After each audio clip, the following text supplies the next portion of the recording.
Magandang hapon mga bata. Magandang hapon po, sir. Bago tayo magsimula sa ating talakayan, maaari kayong tumayo at tayo manalangin. Ako muna kayo tulad. In the name of the Father, the Son, and the Holy Spirit. Our Father, who art in heaven, hallowed be thy name. Thy will be done on earth as it is in heaven. Give us this day our daily bread, and forgive us our trespasses, as we forgive those who trespass against us. Lead us not into temptation, but deliver us from evil. In the name of the Father, the Son, and the Holy Spirit. So bago kayo umupo, maaari magulutin ang mga kalat sa inyong upuan at ayusin ang inyong mga upuan. So, bago tayo magsimula, nais kong basahin niyo ang ating classroom rules or ating tuloy sa aralan o sa loob ng paaralan na ito. So, tema, ang E ay Tumahimik kapag may nagsasalita. ang E, Engayo ang makinig sa guro. ang M, Maging masipag sa pag-aaral. at ang E. Alagaan ang gamit ng kapwa. So, malinaw ating tindahan naman ng mga Yes, mga yes. diba? So, Yes. ayan, so, ito naman ang ating layunin sa aralin na ito. So, maaari ba mo sa akin? Na nabibigyan kahulugan ng limang tema ng geografiya. Nasusuri ang limang tema ng geographical na kasangkapan sa pag-unawa ng daigdig na ilalarawan ang kalagayan ng Pilipinas gamit ang limang tema ng geografiya. So, bago tayo magsimula,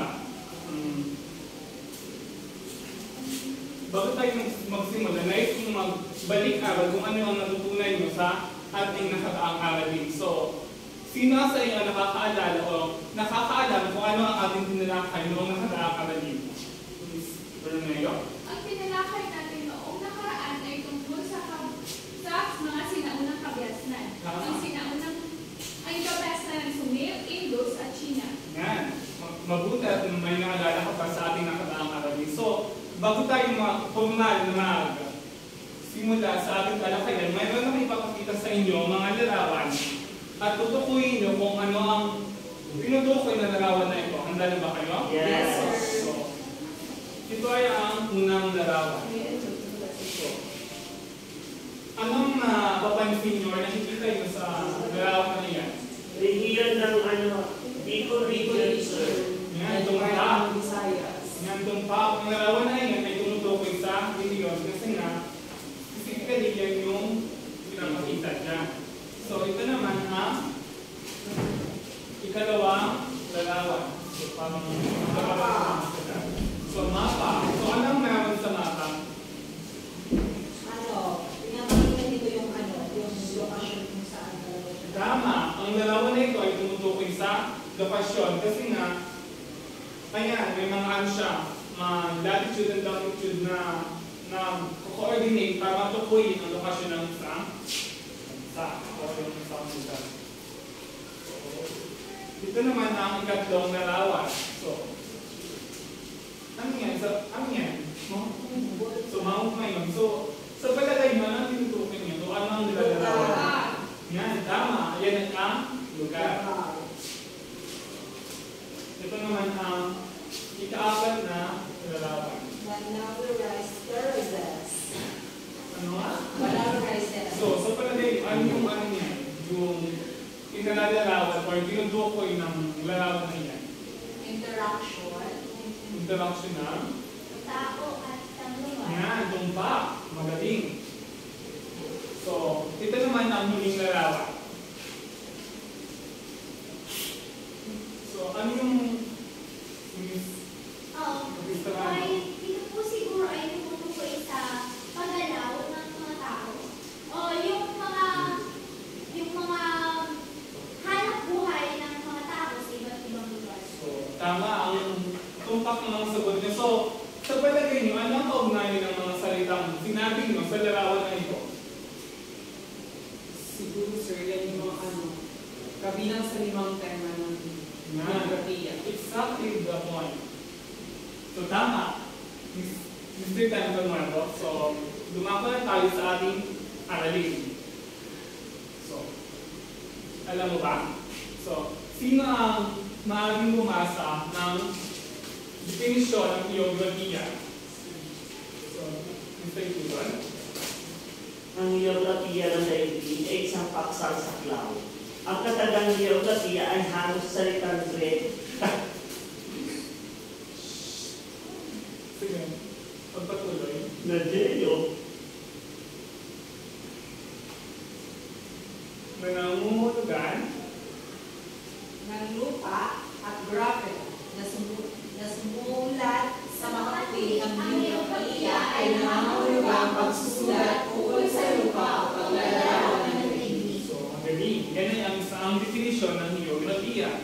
So, ang tatalakayin natin ngayon ay ang 5 tema ng geografiya. So, ang unang tema ay ang Lokasyon, Lugar, reliyon, paggalaw, interaksyon ng tao at pagbibiran. Dumako muna tayo sa unang tema ng geografiya. Ang lokasyon. So, sino ang maaaring bumasa?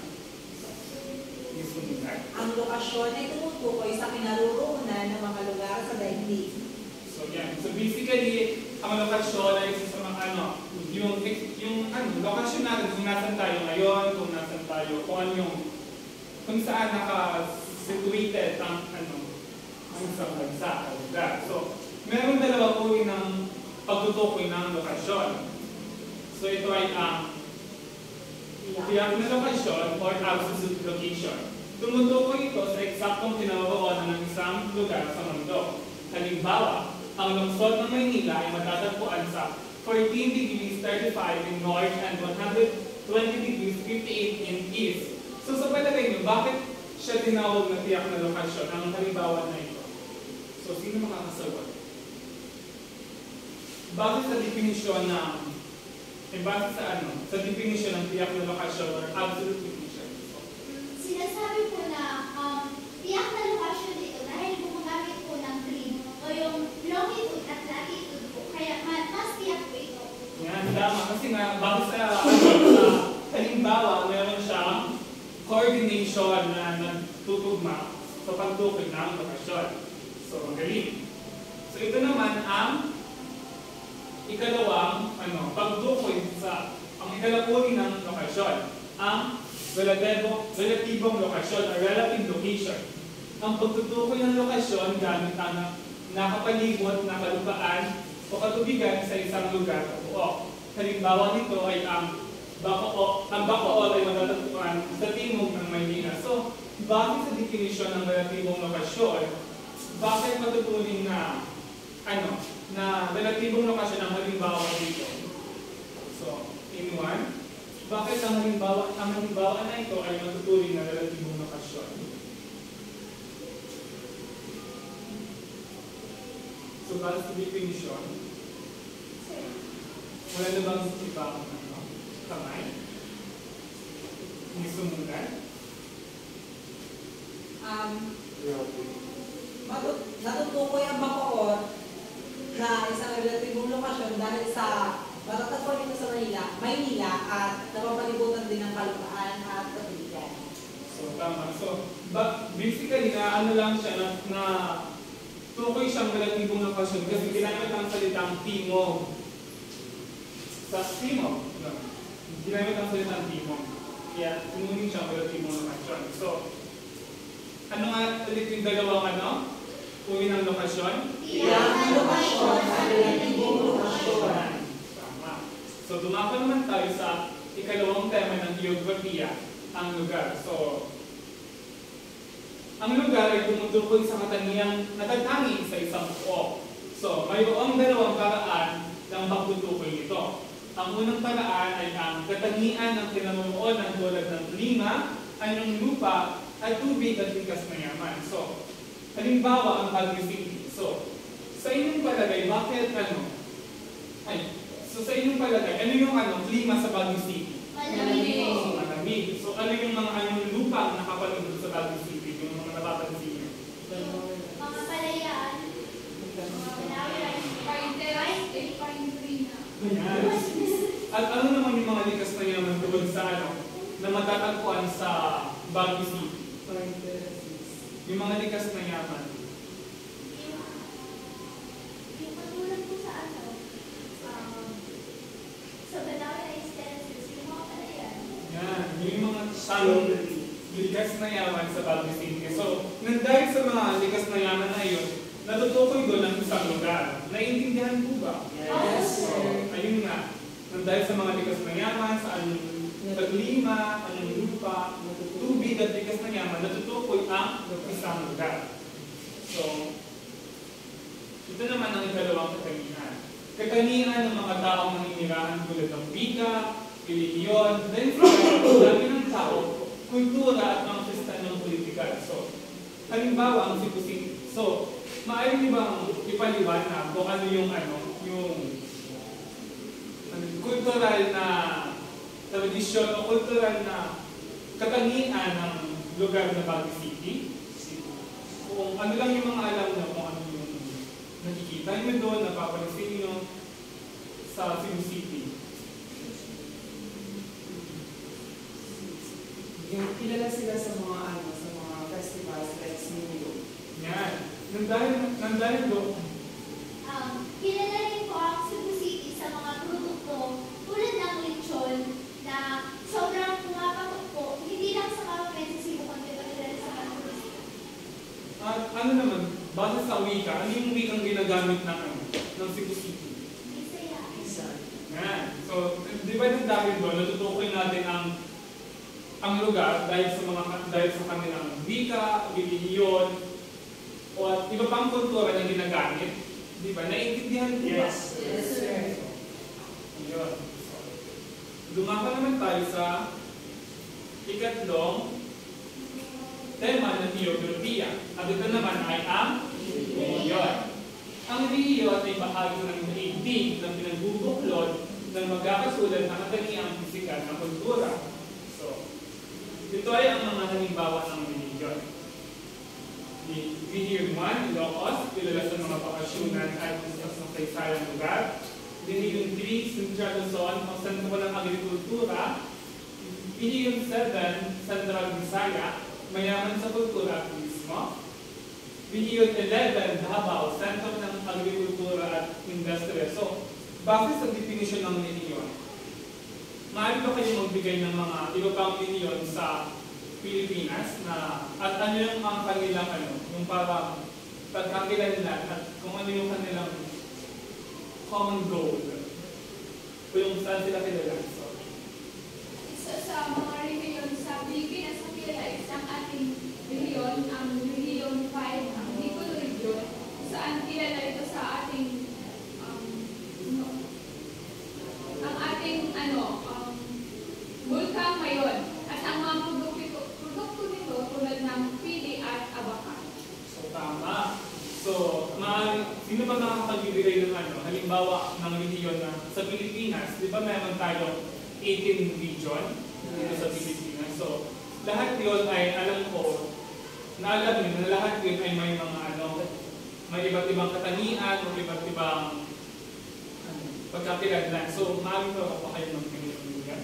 Sa ARFM po, sa Autonomous Region of Muslim Mindanao. Ito po yung relihiyon na hindi masyadong nabibigyan ng pansin.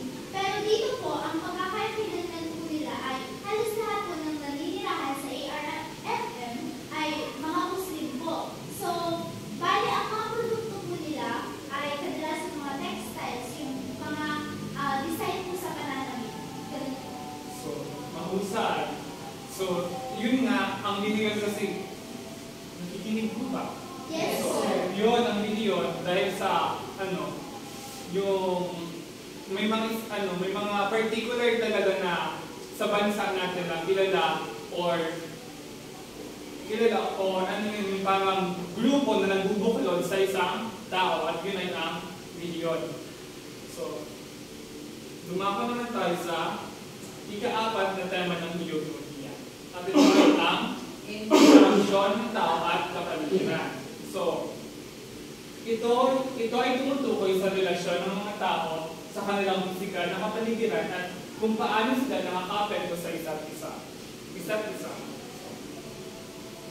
Ito ay ang mga halimbawa ng interaksyon ng tao at kapaligiran. So, Ms. Bernay, pwede mo bang basahin ang unang halimbawa ng interaksyon ito at kapatiran? Agrikultura, ang mga tao ay nagbabago sa lupa upang itanim ang mga pananim.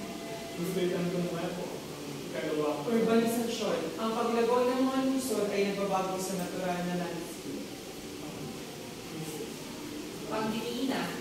Ang pagkuha ng mga mineral ay maaaring makapinsala sa kapaligiran. Pagtutoso, ang pagputol ng mga puno ay maaaring magdulot ng deforestation. Polusyon. Ang paglabas ng mga polusyon sa hangin, tubig at lupa ay maaaring makapinsala sa kalusugan ng tao at ng kapaligiran. So, bakit sa mga halimbawa ng interaksyon ng tao at kapaligiran? Sa palagay niyo, meron bang mga negatibo at positibong epekto ito sa atin o sa kapaligiran? Yes. Sa tingin ko po, sir, meron pong positibo at negatibong epekto ang interaction ng tao at kapaligiran. Halimbawa po sa positibo, yung kapaligiran po yung nagiging source po ng mga pangangailangan ng tao. Sa negatibo naman po, kapag po halimbawa na-abuso na yung kapaligiran, nababawasan po yung mga likas na yaman natin. Sino ba makapagdagdag ng mga negatibo at positibong epekto ng interaksyon ng tao at kapaligiran? Sa positibo po, kapag ang isang lugar ay ating pinopromote sa turismo upang makilala ng karamihan, at sa negatibong aspeto naman ay maraming tao pupunta sa lugar at magiging populado at polusyon. At ang polusyon ay maaaring maganda. So, doon, tama naman ang inyong mga sinabi at sinagot tungkol sa positibo at negatibong epekto ng interaksyon ng tao at kapaligiran. So, Ms. Bermelio, sa palagay mo, ano ba ang dapat natin gawin para maiwasan yung negatibong epekto nito? Dapat natin alagaan ang ating kapaligiran ang mas tumuon tayong sa pagtatanim para hindi rin tayo maapektuhan ng mga natural disaster na nangyayari. So, tama.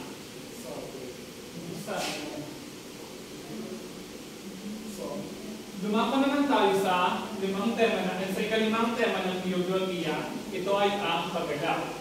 Ito ay tumutukoy sa pattern ng paggalaw ng mga tao, mga produkto, at sa mga impormasyon mula sa isang lugar patungo sa iba.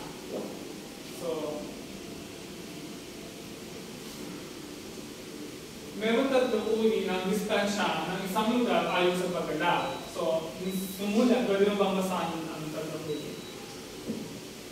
Una, ang linear, gaano kalayo ang isang lugar. Pangalawa, time, gaano katagal ang paglalakbay. Pangatlo, psychological, paano tiningnan ang layo ng isang lugar. So, yan. So kayo, kung naglalakbay ba kayo, naiisip niyo ba kung gaano na kalayo ang lakbay niyo? Yes, Gaano sir. yung oras na tamuhin niyo sa paglalakbay? Yes. So, yun, ganun yung uri ng paggalaw. So, maaari ba kayo magbigay ng bakit sa definisyon ng paggalaw, maaari ba kayong magbigay ng halimbawa at bakit ito man ituturing na paggalaw? Migrasyon. So, bakit kayo maituturing na paggalaw? Sa migrasyon mo kasi sir, matuturing siyang paggalaw kasi yung mga tao, lumilipat o pumupunta sa isang lugar para yun, maghanap ng trabaho. So, bukod doon, ano ba? Kasi base sa definition, gumagala. So, sorry. Sa produkto po, sir, yung konsepto ng import and export ng produkto. Like, here sa Catanduanes, may local products tayong mga Abaca products and mga local products sa Catanduanes na i-export natin sa urban area. So, with that, may paggalaw na nangyari kasi probinsya papunta sa syudad. Tama. Bukod doon, ano pa yung mga napapansin yung gumagalaw? Maliban sa produkto, sa tao, ano pa?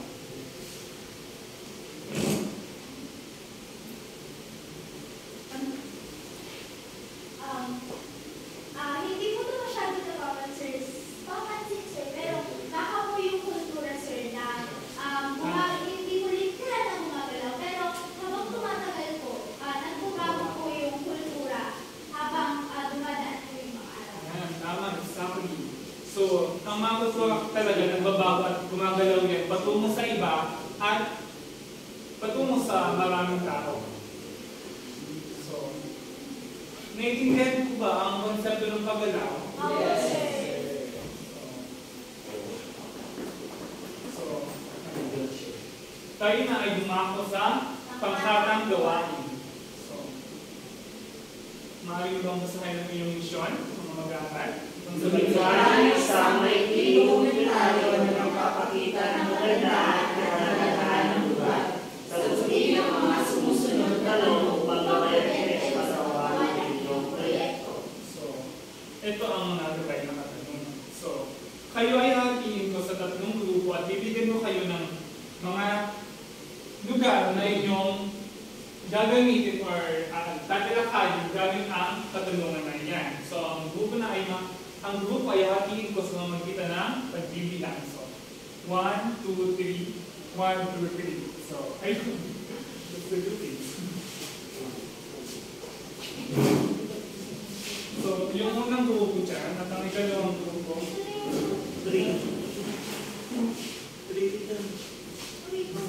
ang group 3, nasa yung group 3, yung group 1, yung group 2.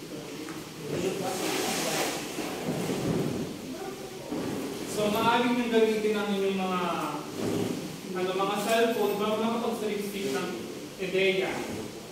So, ito ang mga lugar ng bawat pangkat. So, kayo ay bibigyan ko ng 10 minuto para magsaliksik at 3 minuto para sa pag-usapan. Ito. So, pwede nyo gamitin ang floor para magsulat.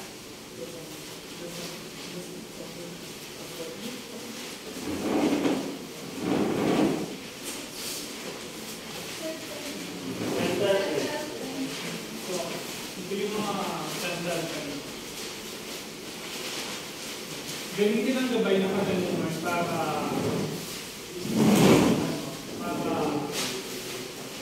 gumawa ng dokumentan. Bibigyan na kayo ng 10 minuto para mag-speak.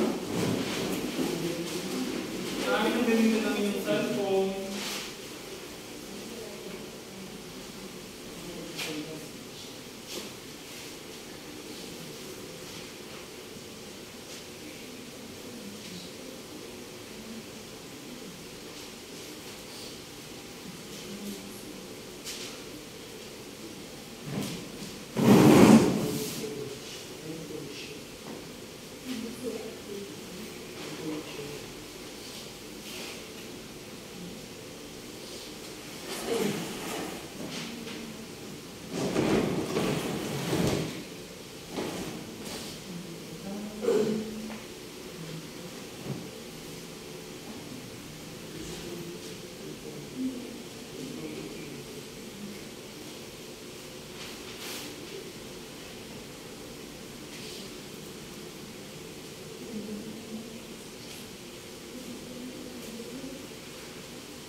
May katanungan, pwede kayong magtanong sa akin kung may nalalamuan. Yan, sige. Tumalik lang.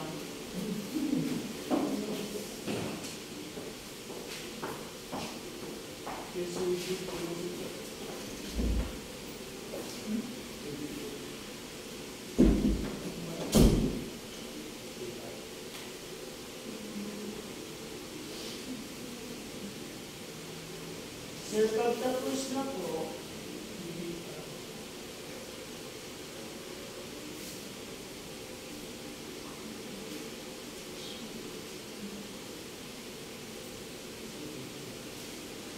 Dapat naka-CCTV or naka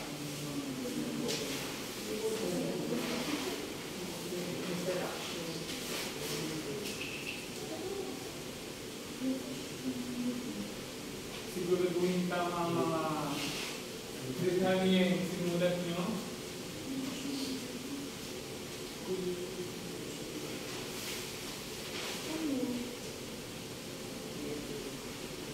Meron na lang kayong 5 minuto para mag-selfie.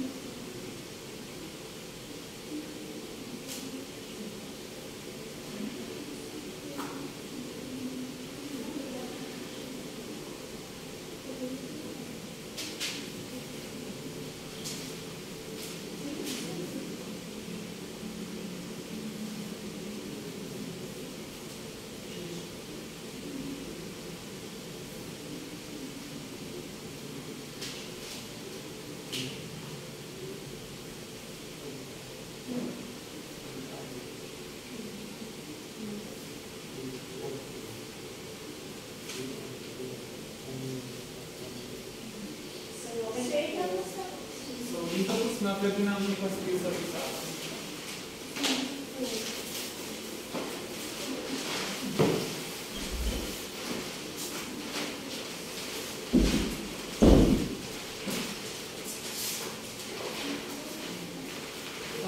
Hindi dapat ang bangka.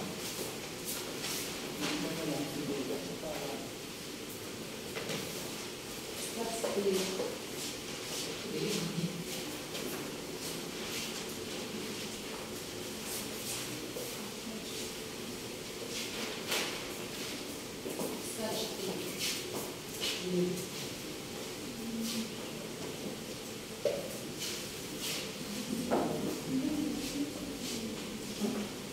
Okay, ayos na ang mga kuhan. Kasi mamaya tayo sa presentation. So,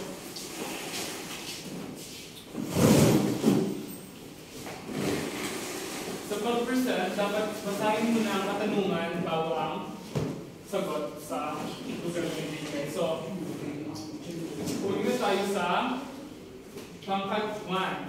So, sino mag-present? Basahin mo na ang katanungan at sa unang pangkat, saan matatagpuan ang lugar na ito? Matatagpuan ang Quiapo Church sa isang distrito sa Manila. Pangalawa, ano ang mga natatanging-katangian ng lugar? Kilala ang Quiapo dahil sa maraming tao ang naninirahan at marami din ang sumisiba. At paano nakaka-apekto ang lugar sa pamumuhay ng mga tao dito? Paano naman nakaka-apekto ang mga tao sa lugar?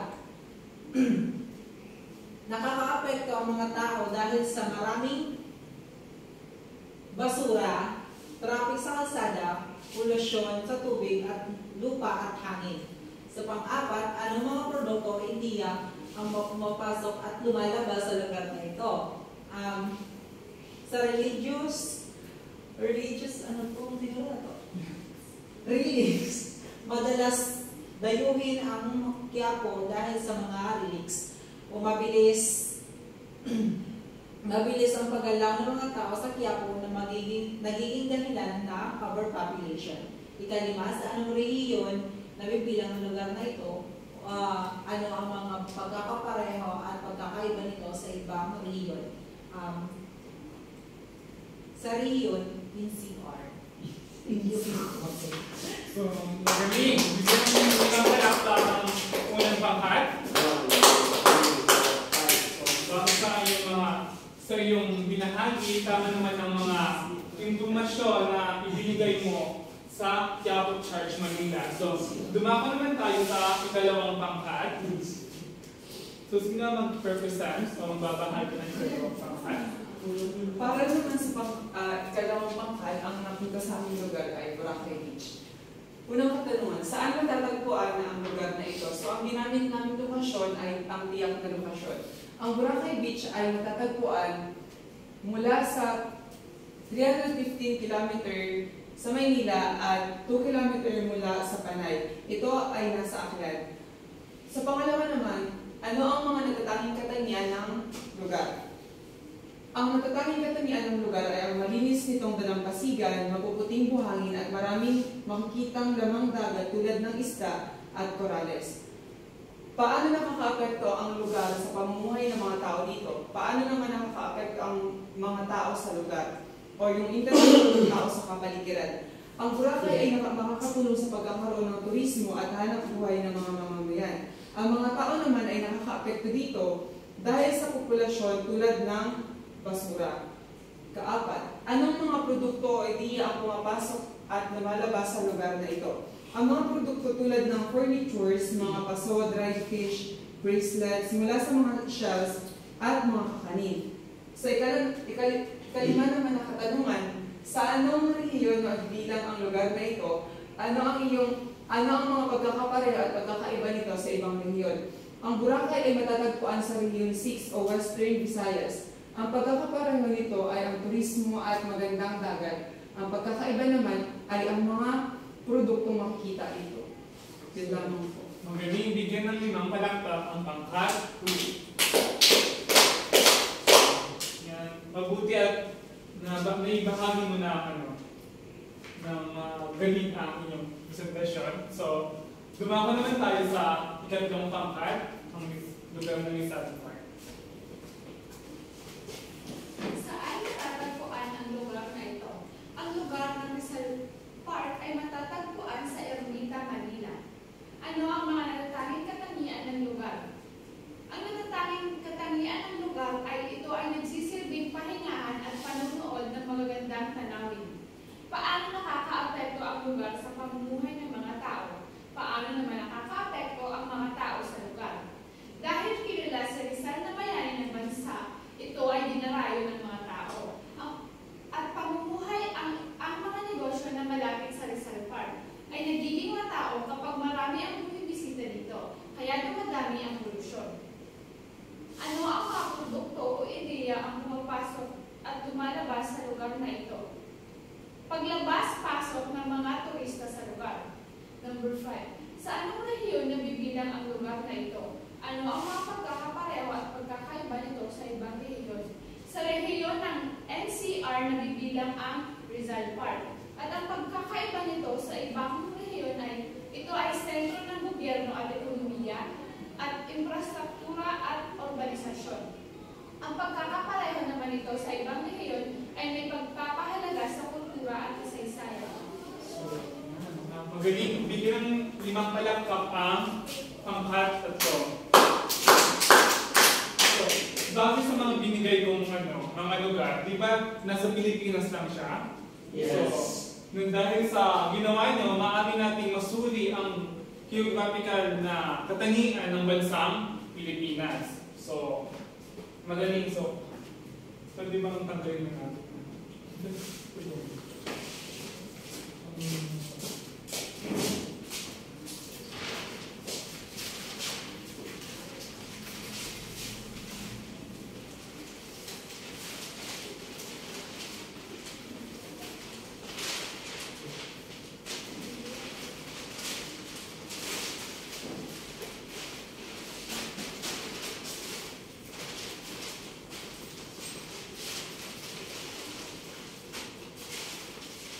Sandali ba makinig ulit? Yes, sir.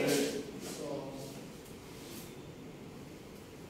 para bigyang halaga ating pinag-aralan ngayong araw, nais ko kayong tanungin or paano natin ma-apply ang aralin na ito sa pang-araw-araw na buhay. So, unang katanungan, bakit mahalagang pag-aralan ang limang tema ng geography? So, sino nakakapagsagot?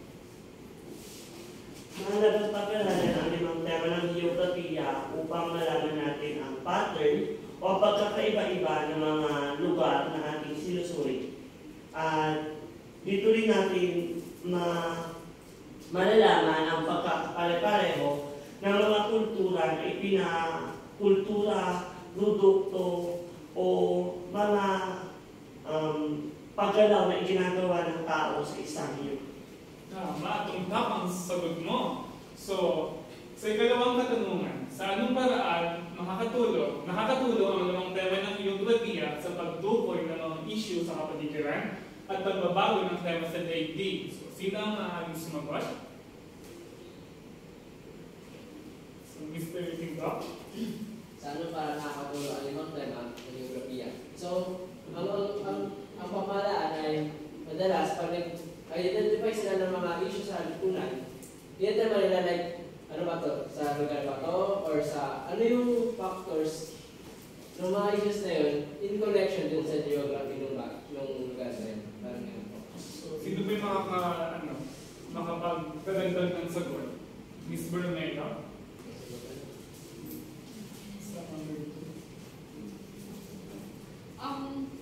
Nakakatulong ang limang tema ng geografiya sa pagtukoy ng mga isyu sa kapaligiran at pagbabago ng klima sa daigdig. So, kapag alam natin yung mga isyong nangyayari sa ating kapaligiran, sa tulong ng limang tema ng geografiya, makakapagplano tayo, makakapagsagawa tayo ng plano kung paano maiiwasan yung mga problemang darating sa ating kapaligiran. At doon, makakatulong tayo sa ating kapaligiran na mas mapabuti pa ito. Tumpak, yung parehong sagot nyo ay tama. So, ito naman ang ikatlo at huling katanungan. Bilang isang mag-aaral na nakatira sa isang partikular na lugar, paano mo nakikita ang epekto ng geografiya sa iyong pang-araw-araw na buhay at sa kultura ng iyong komunidad?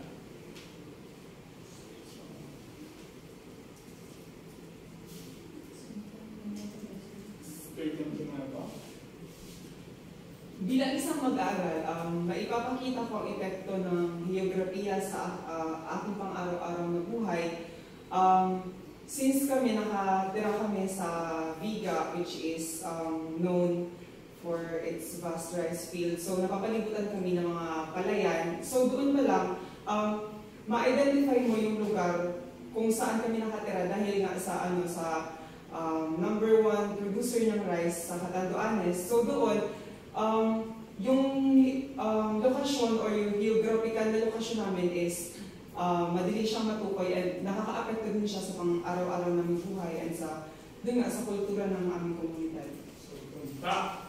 So, palakpakan. So, para bigyang buo ng ating pinag-aaralan ngayon. So, ano nga ang paksang tinalaki natin ngayong araw? Tungkol sa limang tema ng geografiya. Ano ang limang tema ng geografiya? Lokasyon, lugar, reliyon, interaksyon ng tao at kapaligiran. So, magaling. Ang limang tema ng geografiya ay ang lokasyon, paggalaw, reliyon, lugar, at interaksyon ng tao at kapaligiran. So, naiintindihan po ba? Yes! Para sa ating pagtataya ng aralin, maaari kayong kumuha ng 1-word sheet of paper at sagutin ang mga katanungan na ito. Thank you po. Make sure na pangalanan. Make sure.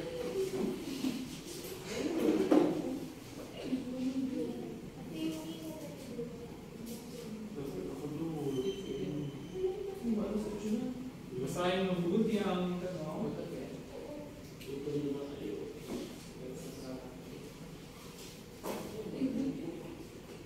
So, sino mo ng ballpen?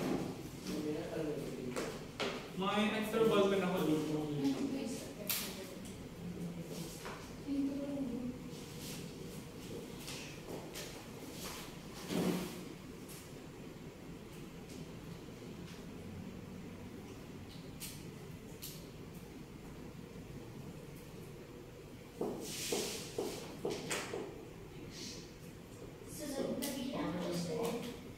Okay na ba ang lahat? Yes.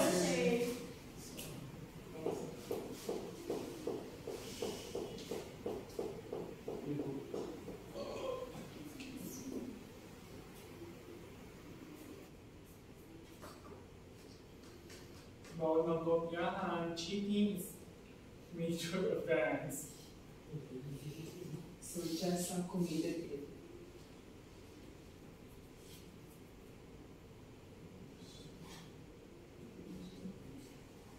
Over time.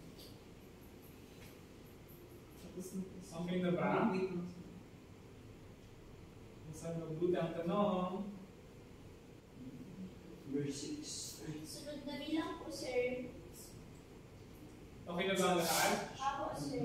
So, task ko naman tayo. So, basahin mabuti ang panuntuan para masagutan ng tao.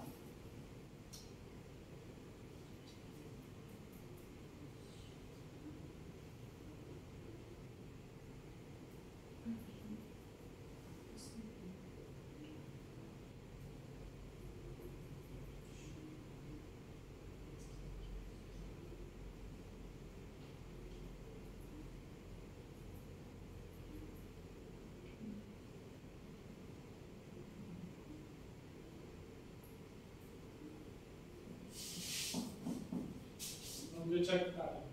Wait lang, sir. Yeah, sige lang.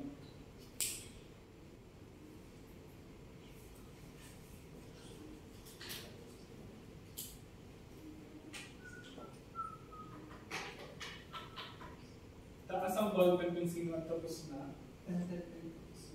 Meron pang tatlong nagsasagot.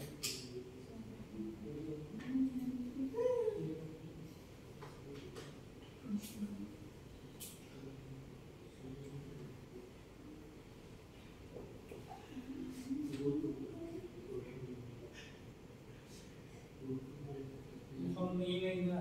Tapos na ba? Yes, sir. Mr. TikTok, tapos na po ba?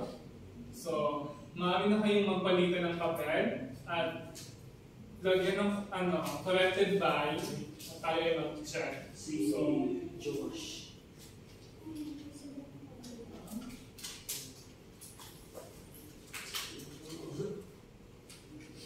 Number 1. so sino nakapagsagot ng number 1? Maaaring basahin ang tanong at Sir. yan yung answer.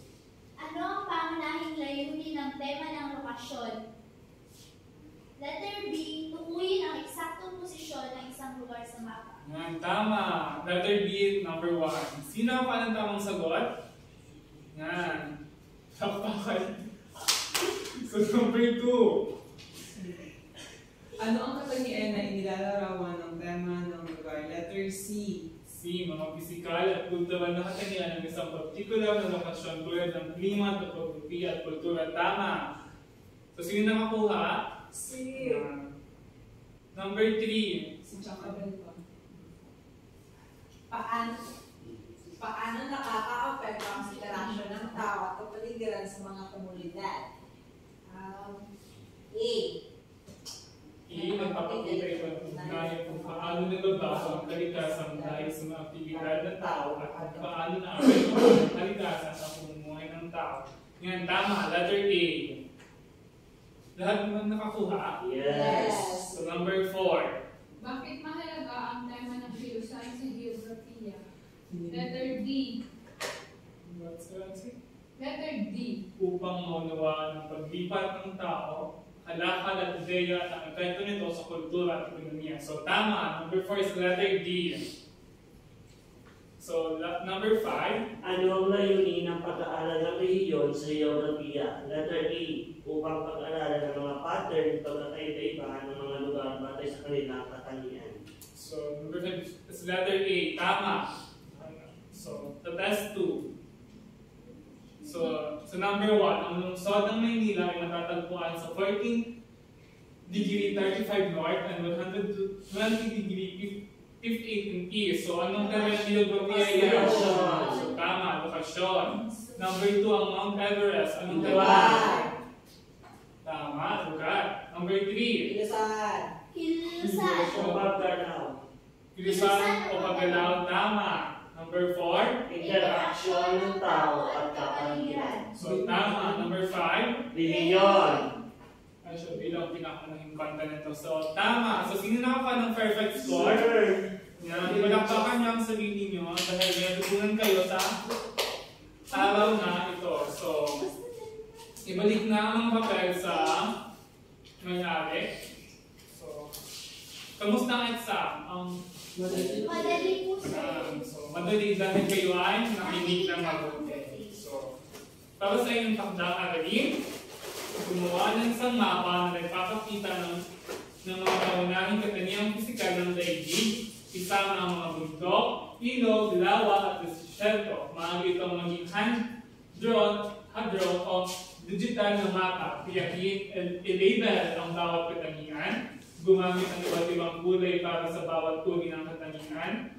Halimbawa, berde para sa mga bundok, asul para sa mga ilog, at magbigay ng isang maikling paliwanag sa tabi ng mapa tungkol sa kahalagahan ng bawat katangian. So, maaari niya kunan ng picture para inyong gamay. So, may natutunan ba ngayon? Yes! So, at doon ang tatapos ang ating aralin ngayon. So, maraming salamat sa inyong pakikinig. Goodbye, class! Goodbye, sir! Ingat!